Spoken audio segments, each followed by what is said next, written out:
जय हिंद। नमस्कार दोस्तों, मैं विक्रम एक बार फिर से आप सभी का स्वागत करता हूं आपके अपने चैनल वीके मैथ पर। तो आज का जो वीडियो है दोस्तों, क्लास 10th की मैथ्स के लिए चैप्टर 3 का पार्ट 2 है, जिसमें हम इसके एक्सरसाइज 3.1 के क्वेश्चन सोल्व करने वाले हैं। इससे पहले के वीडियो में दोस्तों हमने इसका बेसिक कॉन्सेप्ट बताया है। अगर वो वीडियो आपने नहीं देखे हैं तो यहाँ आई बटन पर क्लिक करके वो वीडियो आप देख सकते हैं, जहाँ पर आपको प्लेलिस्ट मिलेगी जिसमें सभी वीडियो पार्ट वाइज आपको मिल जाएंगे। चलिए आज के इस वीडियो को शुरू करते हैं। तो यहाँ पर दोस्तों जो एक्सरसाइज 3.1 है, इसमें जो क्वेश्चन है उन्हें हमें ग्राफ से हल करने हैं। ग्राफी विधि से कैसे हल करते हैं, चलिए हम यहाँ पर पहला क्वेश्चन इसका लेते हैं और उसे सोल्व करते हैं। तो यहाँ पर दोस्तों जो इसका पहला क्वेश्चन है कुछ इस प्रकार से है। आफ्ताब अपनी पुत्री से कहता है 7 वर्ष पूर्व में तुमसे 7 गुनी आयु का था, अब से 3 वर्ष बाद में तुमसे केवल 3 गुनी आयु का रह जाऊंगा। इस स्थिति को बीजगणितीय एवं ग्राफीय रूपों में व्यक्त कीजिए। तो ये क्वेश्चन हमें दिया गया है। यहाँ पर दोस्तों देखिए, सबसे पहले तो हमें क्या करना है, इसे हमें बीजगणितीय रूपों में व्यक्त करना होगा और ग्राफीय रूपों में इसे दर्शाना होगा। तो बीजगणितीय रूपों में किस प्रकार से दर्शाते हैं, जो हमें क्वेश्चन में कंडीशन दी जाती है, जो शर्त हमें दी जाती है, उसके अकॉर्डिंग दोस्तों हमें इसके इक्वेशन क्रिएट करने होते हैं। इसके जो समीकरण है वो बनाने हैं और उसके बाद में उन समीकरणों को हम हल करके x और y के मान ज्ञात करेंगे और उसे ग्राफ में हम दर्शाएंगे। तो किस तरीके से करेंगे, देखिए यहाँ पर इसका मेथड क्या रहने वाला है। यहाँ पर दोस्तों हम क्वेश्चन बार बार नहीं लिखेंगे, क्वेश्चन में आपको बोल के बताऊंगा और डायरेक्ट हम हल करेंगे, ठीक है। यहाँ पर ये पहला क्वेश्चन है इसलिए हमने लिखा है। तो यहाँ पर देखिए क्वेश्चन में हमें दिया गया है कि आफ्ताब अपनी पुत्री से कहता है 7 वर्ष पूर्व में तुमसे 7 गुनी आयु का था, यानी कि 7 वर्ष पहले की बात हो रही है। तो हम यहाँ पर क्या करते हैं, जो भी आयु हमें दी जाती है उसे हम वर्तमान लेके चलते हैं। कि जैसे मान लेते हैं आफ्ताब की वर्तमान आयु x वर्ष है और उसकी पुत्री की वर्तमान आयु y वर्ष है, क्योंकि यहाँ पर दोस्तों जो हमारा चैप्टर है वो है दो चरों वाले रैखिक समीकरण युग्म। तो यहाँ पर दो हमारे पास समीकरण आएंगे, दो स्थितियां हमें दी जाएगी और दो चरों में समीकरण है, तो एक का हम x मानेंगे दूसरे का y मानेंगे, ठीक है। तो यहाँ पर सबसे पहले हम लिखते हैं कि आफ्ताब की वर्तमान आयु। तो यहाँ पर दोस्तों हम मान लेते हैं, माना कि आफ्ताब की जो वर्तमान आयु है वो x वर्ष है और इसकी जो पुत्री है उसकी वर्तमान आयु है जो क्या है, पुत्री की यहाँ पर हम मान लेते हैं y वर्ष है। अब देखिए क्वेश्चन में हमें पहली कंडीशन क्या दी गई है, आफ्ताब अपनी पुत्री से कहता है कि 7 वर्ष पूर्व है, यानी कि 7 वर्ष पहले की बात है। यहाँ पर देखिए इक्वेशन किस तरीके से बनेगा, यहाँ पर दोस्तों हम प्रश्नानुसार देखें तो पहली शर्त हमें क्या दी गई है। देखिए यहाँ पर पहली शर्त, यहाँ पर ये जो दोस्तों हम लिख रहे हैं ये मेथड है क्वेश्चन को लिखने का, तरीके से किस तरीके से लिखा जाता है ये मेथड हम बार बार नहीं लिखेंगे। यहाँ पर डायरेक्ट हम आगे क्वेश्चन सोल्व करेंगे, जिससे समय की भी बचत होगी और आपको भी क्वेश्चन अच्छे से क्लियर होगा। तो पहली शर्त में हमें दिया गया है कि 7 वर्ष पूर्व की बात हो रही है। तो आफ्ताब की आयु हमने x वर्ष मानी है तो x यहाँ लिखेंगे और पुत्री की आयु हमने y मानी है तो y हम इसके बराबर में लिखेंगे, क्योंकि यहाँ पर हम समीकरण बना रहे हैं। अब देखिए हमें कहा गया है कि 7 वर्ष पूर्व है, यानी 7 वर्ष पहले की बात हो रही है। x और y जो आयु है इनकी वर्तमान आयु है, तो इनमें से हम 7 वर्ष है जो घटा देंगे। 7 साल हमने इसमें से माइनस किए तो हम आ गए 7 साल पहले, ठीक है। इक्वेशन कैसे क्रिएट करते हैं इसे अच्छे से समझते हैं। आगे हमें दिया गया है तुमसे 7 गुनी आयु का था, यानी कि 7 वर्ष पूर्व जो आफ्ताब था अपनी पुत्री की आयु का 7 गुना था। तो 7 वर्ष पहले आफ्ताब की आयु तो x माइनस 7 थी, लेकिन पुत्री की आयु कितनी थी y माइनस 7, और इसका वो कितना गुना था 7 गुना। तो इसको हम 7 से गुना कराएंगे तो जो ये आयु है और ये आयु है आपस में क्या होगी, बराबर हो जाएगी। अब हम इसे सोल्व कर लेते हैं। तो यहाँ पर देखिए x माइनस के 7 हैं, 7 का गुणा y से कराएंगे 7y माइनस 7 का गुणा 7 से कितना हो जाएगा 49। इसे हम और सोल्व कर लेते हैं। तो यहाँ पर दोस्तों जो समीकरण हमें दिए जाते हैं किस रूप में होते हैं, जैसा कि मैंने बेसिक में आपको बताया था, a1x plus b1y plus c1 बराबर 0। दूसरा इक्वेशन जो आएगा वो होगा a2x plus b2y plus c2। तो इस रूप में हमें इन्हें बदलना होता है। तो पहला समीकरण हम बना रहे हैं तो इसे 0 के बराबर करेंगे। तो जो यहाँ पर बराबर के आगे जो संख्याएं हैं उन्हें हम इधर पक्षांतरण करेंगे। तो यहाँ पर देखिए x माइनस के साथ 7y को इधर लेके आएंगे, माइनस का होगा 49 इधर आएगा प्लस हो जाएगा बराबर 0, ठीक है। यहाँ पर देखिए 7 है जो माइनस के हैं, 49 प्लस के हैं, तो 49 में से 7 हम घटाएंगे, प्लस के 42 बचेंगे। तो x माइनस 7y प्लस 42 42 बराबर 0। तो पहला समीकरण हमारा ये बना है, ठीक है। तो यहाँ पर दोस्तों पहली जो शर्त थी उससे हमने एक समीकरण बना दिया। अब देखिए दूसरी शर्त में क्या कहा गया है। यहाँ पर अगर हम दूसरी शर्त देखें तो दूसरी कंडीशन में हमें दिया गया है अब से 3 वर्ष बाद में तुमसे केवल 3 गुनी आयु का रह जाऊंगा। यानी कि अब से 3 साल बाद की बात हो रही है, तो फिर से हम वर्तमान में चलेंगे। तो वर्तमान में इसकी आयु x है आफताब की, और इसकी पुत्री की हमने y मानी है, ठीक है। तो अब से 3 वर्ष बाद की बात हो रही है, यानी कि 3 वर्ष आगे हमें जाना होगा। तो दोनों में हम क्या करेंगे, 3 वर्ष ऐड कर देंगे। 3 वर्ष बाद में तुमसे केवल 3 गुनी आयु का रह जाऊंगा, यानी कि जो पुत्री की आयु है इसका आफताब कितना, 3 गुना है। तो इसे हम 3 से गुणा करा देंगे। सोल्व कर लेते हैं, x प्लस 3y प्लस 3 का गुणा 3 से 9। इसे हम दोस्तों आगे सोल्व करते हैं, तो इन्हें हम पक्षांतरण कर देते हैं। x प्लस 3, y का पद इधर लेके आएंगे, माइनस का हो जाएगा, और 9 भी यहाँ पर माइनस होगा, बराबर हो जाएगा 0 के। अब देखिए 3 प्लस के हैं, 9 माइनस के हैं, 6 बचेंगे माइनस के, तो x माइनस 3y माइनस के 6 बराबर 0। ये हमारा समीकरण नंबर 2 हो जाएगा। तो यहाँ पर दोस्तों यहाँ तक जो हमने सरल किया है, ये क्या है, इसका बीजगणितीय रूप है। बीजगणितीय रूप में हमने इसे व्यक्त कर दिया है, जैसा कि क्वेश्चन में हमें कहा गया था इस स्थिति को बीजगणितीय एवं ग्राफीय रूपों में व्यक्त कीजिए। तो बीजगणितीय रूप में हमने इसे व्यक्त कर दिया है, 2 इक्वेशन हमने बना दिए हैं। यहाँ पर दोस्तों इसे हमें ग्राफीय रूपों में व्यक्त करना है। तो ग्राफ में देखिए किस तरीके से हम इसे दर्शाएंगे। और दोस्तों हमने 2 समीकरण बना लिए हैं, तो इन्हीं समीकरण से हम x और y के मान ज्ञात करेंगे और उन्हें ग्राफ में दर्शाएंगे। चलिए क्वेश्चन को आगे हम सोल्व करते हैं। यदि दोस्तों आपको इसे नोट करने की आवश्यकता है तो आप नोटबुक में इसे नोट कर सकते हैं। तो यहाँ पर हमने बीजगणितीय रूप में इसे दर्शा दिया। अब ग्राफीय रूप या हम कहें आलेखीय रूप में इसे दर्शाते हैं। तो आलेखीय रूप में देखिए किस तरीके से हम दर्शाएंगे। हमारे पास यहाँ पर 2 समीकरण थे, इन्हें हम फिर से लिख लेते हैं। पहला समीकरण था x माइनस 7y प्लस के 42 और बराबर है 0 के, ये हो जाएगा पहला समीकरण। दूसरा है x माइनस 3y और यहाँ पर माइनस के 6 बराबर 0 के, ये हो जाएगा हमारा इक्वेशन नंबर 2। अब यहाँ पर दोस्तों देखिए हमें क्या करना होता है। यहाँ पर समीकरण 1 से हम बिंदु ज्ञात करेंगे जो हमें दर्शाने हैं x और y के। तो यहाँ पर हमें x और y के मान ज्ञात करने होंगे। तो यहाँ पर हम लिखेंगे समीकरण नंबर 1 से। 1 नंबर समीकरण हमें दिया गया x माइनस के 7y प्लस 42 बराबर 0। तो यहाँ पर देखिए या तो हम इसे x के बराबर रखेंगे या इसे y के बराबर रखेंगे। तो किसी के भी बराबर आप रख सकते हैं। तो हम यहाँ पर अगर x के बराबर रखें तो हमें क्या करना होगा, ये जो दोनों पद है इन्हें पक्षांतरण करने होंगे। तो माइनस के 7y को उधर हम पक्षांतरण करेंगे, ये प्लस के 7y हो जाएंगे, और 42 उधर जाके किसके हो जाएंगे, माइनस के। तो ये समीकरण हमारे पास आ रहा है, इसे हम समीकरण नंबर 3 लिख देते हैं। यहाँ पर दोस्तों इन दोनों को छोड़ के आप इसे 1 नंबर दे सकते हैं। यहाँ पर देखिए हमें क्या करना होता है, जो समीकरण 3 हमारा आया है, यहाँ पर दोस्तों हमें y की जगह ऐसे मान रखने होते हैं कि जो हम y के मान रखें उसके आसपास हमारे मान जो x के हैं वो आने चाहिए, ताकि जब हम इसे ग्राफ में दर्शाएं तो वहां पर हमें कोई दिक्कत ना हो। क्योंकि देखिए जब y का मान और x का मान पास पास होगा तो हमें पैमाना ज्यादा नहीं लेना होगा। अगर मान लीजिए यहाँ पर y का मान तो 1 आ रहा है और x का मान आपका 50, 60 या 100 के बाहर आ रहा है, तो वहां पर पैमाने हमें ज्यादा लेने होंगे। इसलिए यहाँ पर हमें क्या करना है कि y का ऐसा मान रखना है, मान यहाँ पर आप कोई भी मान रख सकते हो लेकिन इसके आसपास आना चाहिए। तो यहाँ पर देखिए किस तरीके से हम करें।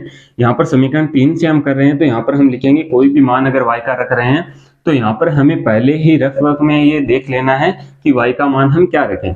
तो यहाँ पर दोस्तों देखिए अगर y का मान हम यहाँ पर 7 रखते हैं तो क्या होगा, 7 का गुणा 7 से 49, 49 में से 42 हम घटाएंगे तो 7 बचेंगे। यानी कि अगर y का हम 7 रखते हैं तो x का भी कितना आता है, 7 आता है। तो इस तरीके से y बराबर हम क्या करेंगे, 7 रखेंगे। तो यहाँ हम लिखेंगे y बराबर 7 समीकरण 3 में रखने पर। तो y का मान हमने 7 रखा, तो यहाँ पर देखिए क्या होगा, x बराबर 7 गुना y का मान 7 माइनस 42। तो यहाँ पर x 7 का गुणा 7 से कराएंगे 49 और माइनस 42, 49 में से 42 घटाएंगे कितना बचेगा, 7 बचेगा। तो x का मान यहाँ से कितना आ रहा है, 7 आ रहा है, ठीक है। तो y का हमने कितना रखा था, 7 रखा था, तो x का हमारे पास कितना आया, 7 मान आया। इसी प्रकार से हम इसके 2 बिंदु और ज्ञात कर लेते हैं। देखिए किस तरीके से। यहाँ पर दोस्तों हमने 7 तो रख दिया, 7 हम फिर से नहीं रखेंगे। अब यहाँ पर मान लीजिए हम 8 रखते हैं तो क्या होगा, 8 का गुणा 7 से 56 हो जाएगा, 56 में से 42 घटाएंगे तो यहाँ पर दोस्तों हमारे पास x का मान 14 आएगा। तो क्या हम इससे कम मान और ला सकते हैं, इसके लिए हम और ट्राई करेंगे। तो अगर हम y का मान यहाँ पर 6 रखते हैं तो देखिए क्या होगा, 7 का गुणा 6 से कराएंगे 42 हो गया, 42 में से 42 घटाएंगे 0 बचेगा, तो 6 और 0 नजदीक ज्यादा है, तो यहाँ पर हम ये मान रख लेते हैं। तो यहाँ पर इस बार हम क्या करेंगे, y बराबर 6 रखेंगे। हमारे पास इक्वेशन था दोस्तों x बराबर 7y माइनस के 42, तो यहाँ पर देखिए x बराबर 7 गुणा y का मान 6 रखा माइनस 42 है, तो x का मान कितना आएगा, 7 का गुणा 6 से 42 माइनस 42, यानी कि x का मान कितना आएगा, 0 आएगा। तो y का हमने 6 रखा, x का कितना आया हमारे पास, 0 आया। इसी तरीके से अगर हम यहाँ पर दोस्तों y का मान 5 रख दें, देखिए इस बार y बराबर अगर हम 5 रखते हैं तो प्लस और माइनस में किसी में भी आ सकता है, तो y बराबर 5 रखने पर इस तरीके से पूरा आपको लिखना है जो आप मेथड लिख रहे हैं। तो y बराबर 5 रखेंगे तो देखिए 7 का गुणा 5 से कितना हो जाएगा, 35, 35 में से हम 42 घटाएंगे तो यहाँ पर माइनस के 7 बचेंगे क्योंकि माइनस के ज्यादा हैं, तो यहाँ पर रख देते हैं हम x बराबर 7 गुणा y का मान 5 माइनस के 42, तो 7 का गुणा 5 से 35 हो जाएगा, 35 में से 42 हम घटाएंगे, या हम कहें माइनस के 42 में से प्लस के 35 हम घटाएंगे, कितने बचेंगे, माइनस के 7 बचेंगे। ठीक है, तो x का मान कितना आ रहा है, माइनस के 7, जब हमने y का मान कितना रखा, 5। अब देखिए जब 3 बिंदु आप निकाल लेते हैं, 3 मान हमने ज्ञात कर लिए, y के 3 कर लिए, x के 3 कर लिए, तो यहाँ पर पहले इक्वेशन के लिए हम इस प्रकार से एक सारणी बना देंगे जिसमें दोस्तों x और y दोनों के मान हम यहाँ पर लिख देंगे, यहाँ पर x के लिखेंगे, यहाँ पर y के लिखेंगे। तो इस प्रकार से 3 मान हमने किए हैं, तो 3 कॉलम और 2 रो में हम इसे व्यवस्थित कर देंगे। देखिए यहाँ पर किस तरीके से होगा, यहाँ पर दोस्तों हमने y का मान 7 रखा था पहली बार, तो x का भी कितना आया था, 7 आया था, तो y का हमने यहाँ पर 7 रखा तो x का कितना आया, 7। दूसरी स्थिति में हमने y का 6 रखा था यहाँ पर, तो x का हमारे पास कितना आया, 0 आया। ठीक है, इसके बाद में हमने y का 5 रखा था तो x का कितना आया, माइनस के 7। ठीक है, यहाँ पर हमने मान रख दिए। तो पहले समीकरण के लिए हमारी यह सारणी बनेगी। अब ये सारणी हम क्यों बना रहे हैं, क्योंकि हमें यहाँ पर दोस्तों बिंदु ज्ञात रहे कि x का मान कितना है, y का मान कितना है। तो जब दोस्तों इसे हम ग्राफ में दर्शाएंगे तो यहाँ से डायरेक्ट हम मान देखेंगे और ग्राफ में इसे दर्शा देंगे। चलिए इसे हम हटा देते हैं। अब यहाँ पर दूसरा जो इक्वेशन है उससे भी हम इसके 3 बिंदु ज्ञात कर लेते हैं। अब यहाँ पर दोस्तों देखिए दूसरा जो हमारा समीकरण था वो था x माइनस 3y माइनस के 6 बराबर 0। तो यहाँ पर देखिए हम क्या करेंगे, x के बराबर ही रखेंगे, यहाँ पर आप y के बराबर भी रख सकते हैं, x के बराबर, दोनों के बराबर रख सकते हैं। ठीक है, तो यहाँ पर देखिए माइनस के 3y उधर पक्षांतरण करेंगे, प्लस के 3y हो जाएंगे, और माइनस के 6 भी उधर जाके प्लस के हो जाएंगे। तो 3 नंबर समीकरण हमारा आ चुका था, इसे हम दे देते हैं 4 नंबर समीकरण।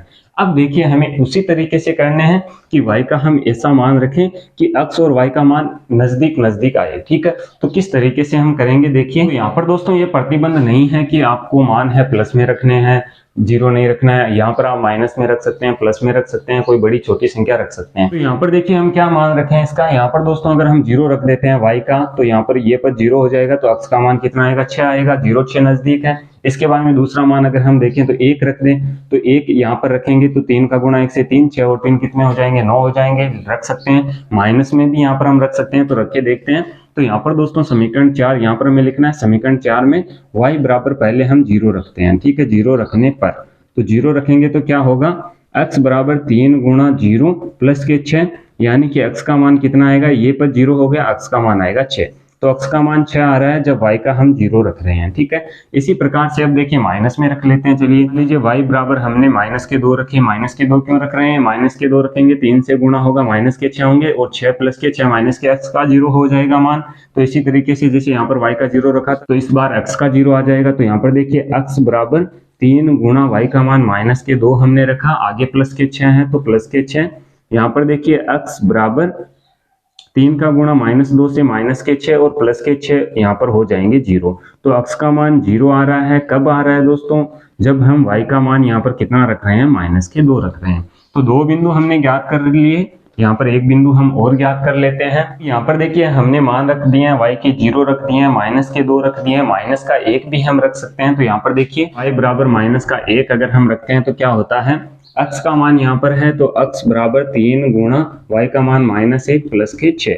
तो x बराबर देखिए 3 का गुणा माइनस 1 से माइनस के 3 प्लस के 6, तो x का मान कितना आ रहा है, माइनस के 3 प्लस के 6 में से घटेंगे तो प्लस के 3 रहेंगे। ठीक है, तो x का मान प्लस का 3 आ रहा है जब y का हम माइनस 1 रख रहे हैं। ठीक है, इस तरीके से आप मान रख सकते हैं कि इनके एकदम नजदीक मान आए, ज्यादा बड़ी संख्या नहीं आए। यहाँ पर दोस्तों अब देखिए हमारी सारणी किस तरीके से बनेगी, दूसरी इक्वेशन के लिए यहाँ पर हम मान रख रहे हैं, तो यहाँ पर x और y दोनों लिखेंगे, क्या क्या इनके मान आए थे वो हम यहाँ पर लिख देंगे। तो x और y के देखिए क्या मान है, y बराबर हमने 0 रखा, तो यहाँ पर x बराबर कितना आया 6, यानी कि y बराबर 0 अगर हम रखते हैं तो x का मान 6 आता है। इसके बाद में दूसरे मान हमने रखे, देखिए y बराबर -2 रखे तो x का 0 आया, तो यहाँ पर एक खाना और बनेगा। यहाँ पर दोस्तों -2 y का रखा, x का कितना आ गया 0 आ गया, ठीक है। तीसरे मान में हम देखें तो y का हमने -1 रखा था, तो जो मान जिसके रख रहे हैं उसी के बराबर हमें रखने हैं, तो x का कितना आया हमारे पास 3 आया, ठीक है। इस तरीके से दोस्तों हमने x और y के मान ज्ञात कर लिए।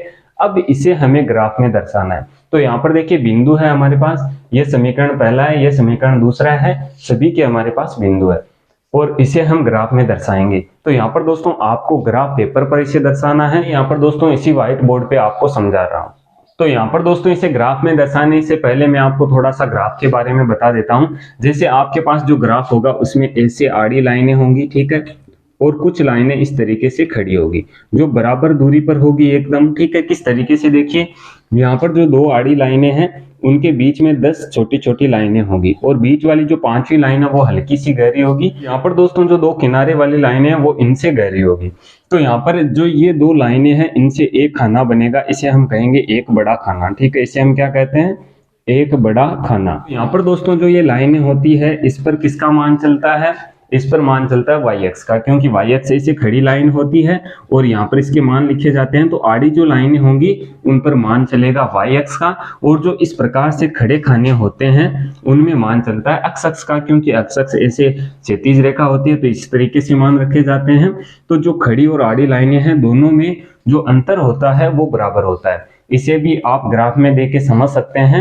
यहाँ पर दोस्तों मैं सीधा आपको बोर्ड पर बता रहा हूँ, आगे जब हम क्वेश्चन सोल्व करेंगे तो वहां पर प्रॉपर मैं आपको ग्राफ पेपर पर भी कुछ क्वेश्चन है जो करके बताऊंगा जिसमें हमें ग्राफीय विधि से समीकरण को हल करना होता है। यहाँ पर केवल हम आलेख के रूप में इसे दर्शा रहे हैं, यहाँ पर हम हल ज्ञात नहीं कर रहे हैं, लेकिन कुछ क्वेश्चन ऐसे हैं जिनके हमें हल करने होंगे तो उसे हम ग्राफ पेपर पर अच्छे से समझेंगे। तो यहाँ पर देखिए ग्राफ में दर्शाने के लिए हमें ग्राफ के बीचों बीच इस प्रकार से दो लाइनें ड्रॉ करनी होती है। पहली लाइन जो होती है y अक्ष होती है जो खड़ी होती है, और जो आड़ी लाइन होती है उसे x अक्ष कहते हैं। तो पहले तो इनके नाम हम रख देते हैं। यहाँ पर दोस्तों ये होता है y, तो ये होता है y डैश जो नीचे होता है जिसमें माइनस में मान चलते हैं। इधर ये x डैश होगा और ये होगा हमारा x, और यहाँ पर जो बिंदु है ये होगा O बिंदु जिसे हम कहते हैं मूल बिंदु, ठीक है, जिसके निर्देशांक 0 0 होते हैं, यानी कि x और y दोनों का मान यहाँ पर क्या होता है 0 होता है। अब यहाँ पर दोस्तों सबसे पहले हमें लिखना होता है पैमाना। पैमाना किस तरीके से लिखते हैं, देखिए यहाँ पर हमें ये देखना होगा कि जो हमारे x और y के जो बिंदु आ रहे हैं उनका मान कहाँ तक जा रहा है। देखिए अधिकतम संख्या हमारे पास 7 है माइनस के, और अधिकतम प्लस में देखें तो 7 है। तो यहाँ पर दोस्तों राइट और लेफ्ट और ऊपर और नीचे दोनों में हमें 7 अंक तक संख्याएं लिखनी है। तो संख्याएं देखिए ग्राफ में आपको किस तरीके से लिखनी होती है। यहाँ पर दोस्तों देखिए मूल बिंदु ये है, तो इधर हम चलेंगे प्लस में, ऊपर भी प्लस में चलेंगे, यहाँ पर माइनस में और नीचे भी माइनस में। तो यहाँ पर देखिए जो आपको ग्राफ दिया जाएगा उसमें इस तरीके से खाने बने होंगे, खड़े खाने भी होंगे और इस तरीके से आड़े खाने भी होंगे। तो आड़े खाने पर जो मान चलेगा वो y अक्ष के लिए चलेगा और खड़े खानों पर जो मान चलेगा वो x अक्ष के लिए चलेगा। तो इस प्रकार से देखिए मान लीजिए यहाँ पर आपके लिए यहाँ एक खाना है, इसके बाद में दूसरा है, तीसरा है, चौथा है, पांचवा है, छठवां है, सातवां है, ठीक है। इस प्रकार से लाइनें ड्रॉ होती है। यहाँ पर भी देखिए जैसे एक है, दूसरा है, तीसरा है, चौथा है, पांचवा है, छठवां है, मान लीजिए सातवां यहाँ पर है। y को हम इधर लिख देते हैं, ठीक है। और इसी तरीके से इधर होगा पहला, दूसरा, तीसरा, चौथा, पांचवा, छठवां, सातवां। यहाँ पर दोस्तों मैं हाथ से इसे बना रहा हूँ, यहाँ मुझे लाइनें नहीं दी गई है लेकिन आपको लाइनें दी हुई रहेगी। तो जो इनका डिफरेंस होगा, अंतर होगा, वो एकदम बराबर आएगा सभी का। इसी तरीके से यहाँ पर होगी जैसे पहली लाइन होगी, दूसरी, तीसरी, चौथी, पांचवी, छठवीं और सातवीं, ठीक है, इस तरीके से होगा। अब जो लाइनें हमें गहरी लाइनें दी गई है उन पर हम मान रख देते हैं। यहाँ पर दोस्तों देखिए प्लस में चलता है, ऊपर प्लस में चलता है, तो यहाँ पर मान लीजिए +1 है, +2, 3, 4, 5, 6 और 7, क्योंकि 7 तक हमारे पास संख्याएं हैं। यहाँ पर भी देखिए इस तरीके से ऊपर लिख देते हैं 1, 2, 3, 4, 5, 6 और ऊपर हम रख देते हैं 7। इधर भी रखेंगे तो ये माइनस में चलेगा, -1, -2, -3, -4, -5, -6 और -7। यहाँ पर भी हम रख देते हैं तो ये भी माइनस में चलेगा, -1, -2, -3, -4, -5, -6, -7। तो यहाँ पर दोस्तों हमने मान इसके रख दिए हैं। अब हमें क्या करना है, जो बिंदु हमारे पास आए थे वो हमें दर्शाने हैं।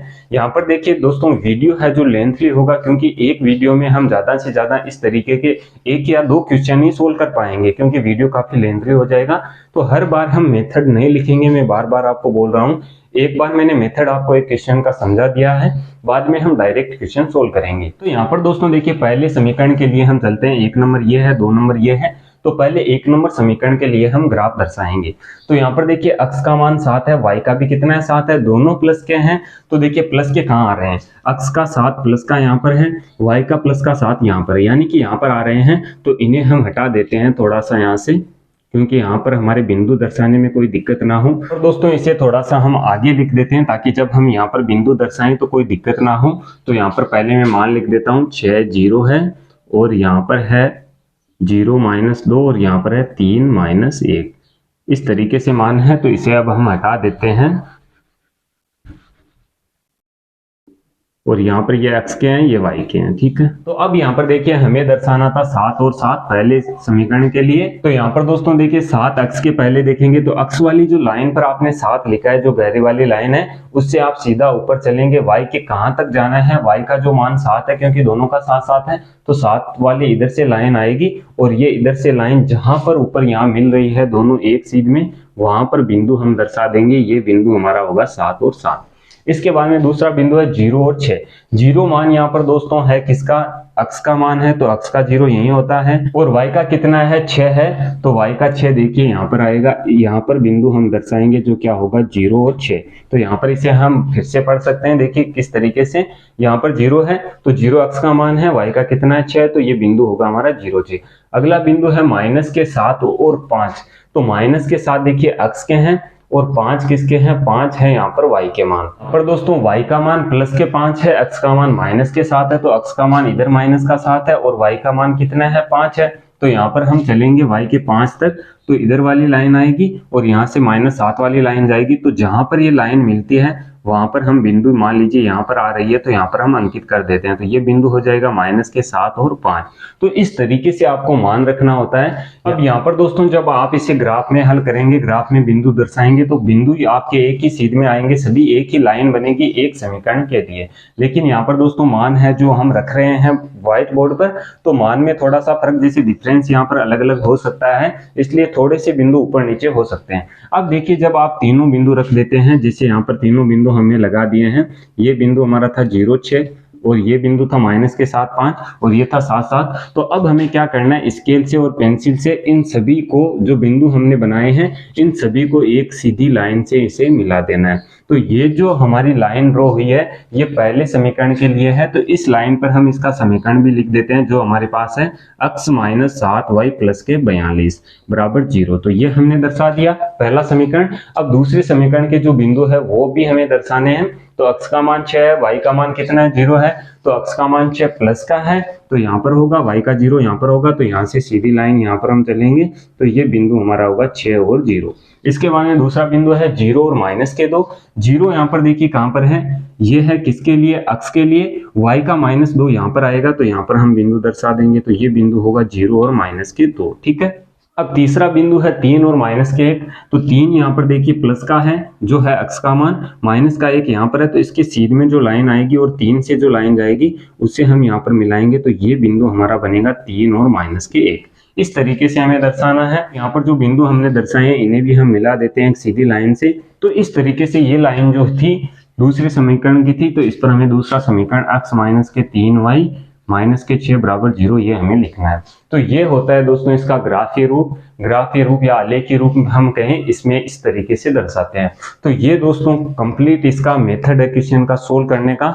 इस तरीके से आप इस क्वेश्चन को सोल्व करेंगे। जब क्वेश्चन में हमें शर्त दी जाएगी, तो पहले उनसे इक्वेशन हमें क्रिएट करना है, जो होगा उसका बीजगणितीय रूप, ज्यामितीय रूप में दर्शाने के लिए दोनों समीकरणों से हमें इस तरीके से मान ज्ञात करने, इस तरीके से ग्राफ में हमें दर्शाना होता है। अब देखिए आगे जब हम चलेंगे तो कुछ क्वेश्चन इस तरीके से आएंगे, पर दोस्तों हमें समीकरण का हल पूछा जाएगा। तो जहां पर रेखाएं प्रतिच्छेद करेगी, तो जैसे मान लीजिए रेखाएं जा रही है, दोनों कहीं पर प्रतिच्छेद करती है, मान लीजिए यहाँ पर आके इस तरीके से प्रतिच्छेद करती है, तो ये बिंदु हमें देखना होगा कि यहाँ पर y का कितना मान आ रहा है, x का कितना आ रहा है। तो यहाँ पर x और y के मान ज्ञात हो जाएंगे, ठीक है। तो उम्मीद करता हूं कि आज का ये वीडियो आपको पसंद आया होगा। अगर ये वीडियो आपको पसंद आए तो वीडियो को लाइक और शेयर जरूर करें। आगे आने वाले वीडियो में दोस्तों हम इसका सेकंड क्वेश्चन सोल्व करेंगे। तो आगे आने वाले वीडियो देखने के लिए आप इस चैनल को सब्सक्राइब कर सकते हैं। सब्सक्राइब करने के बाद में बेल के आइकन को जरूर प्रेस करें ताकि आगे आने वाले वीडियो के नोटिफिकेशन आपको मिल जाए। मैं मिलता हूँ आपसे इसी की नेक्स्ट वीडियो में। तब तक के लिए जय हिंद, जय भारत, वंदे मातरम।